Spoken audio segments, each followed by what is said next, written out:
सद्गुरू श्री ब्रह्मचैतन्य महाराज गोंदवलेकर यांचं प्रवचन 28 जून। परमार्थ हे कृतीचे शास्त्र आहे। एकदा जनक राजाच्या घरी एक विद्वान आला आणि आपण आल्याची वर्दी त्याने राजाला पाठवली। आता राजा आपली पूजा करील असे त्याच्या मनात आले। हा त्याचा भाव समजून जनक राजाने निरोप पाठवला की आपण एकटेच यावे। त्याप्रमाणे आपण अभिमानाचे गाठोडे बाहेर ठेवून मगच रामाकडे जावे। तसेच सद्गुरूच्या घरीही आपले भांडवल बाजूला ठेवूनच जावे। मी कोण याची जाणीव जोपर्यंत राहते तोपर्यंत दुजेपण आलेच। अभिमान वाढवण्याकरिता देवाकडे नाही जाऊ। दुसऱ्याचे वाईट व्हावे असे आपल्याला वाटले की आपला अभिमान वाढीला लागला आहे असे जाणावे। पोराबाळांवर जितके प्रेम करता तितके प्रेम भगवंतावर करावे। आपली आणि भगवंताची इच्छा एकच होणे हे परमार्थाचे सूत्र आहे। भगवंताची जी इच्छा तीच आपली करावी आणि आनंदात राहावे।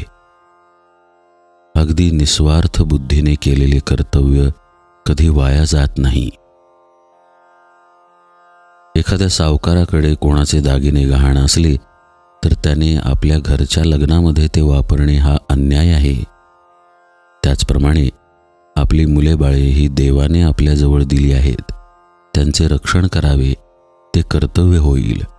पण त्यांच्या ठिकाणी आपलेपणा ठेवून सुखदुःख भोगणे हे मात्र पाप आहे। संन्याशाने भगवे वस्त्र धारण केल्यावर त्याचा थोडा तरी परिणाम बुद्धीवर होतोच।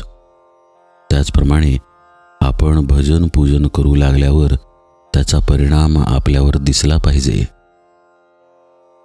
जो शहाणा असेल त्याने समजून आणि जो अडाणी असेल त्याने श्रद्धेने बंधने पाळावीत।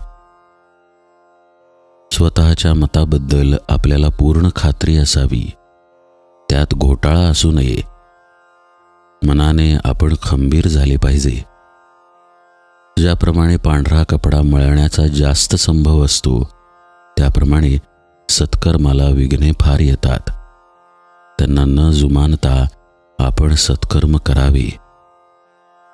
आचार आणि विचार ही दोन्ही जुळली म्हणजे उच्चारही तसाच येतो।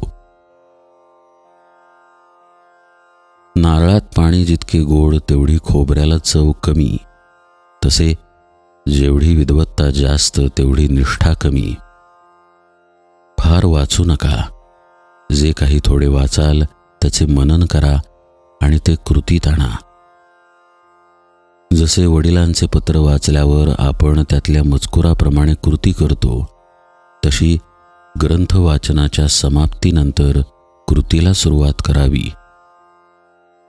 परमार्थ हे सर्वस्वी कृतीचेच शास्त्र आहे। समाधान आणि आनंद हे त्या शास्त्राचे साध्य आहे। भगवंताच्या स्मरणात कर्तव्य केले की जीवनात आनंद उत्पन्न होतो। सर्व काही करावे पण खरे प्रेम साधनावर असावे। जानकी जीवन स्मरण जय जय राम।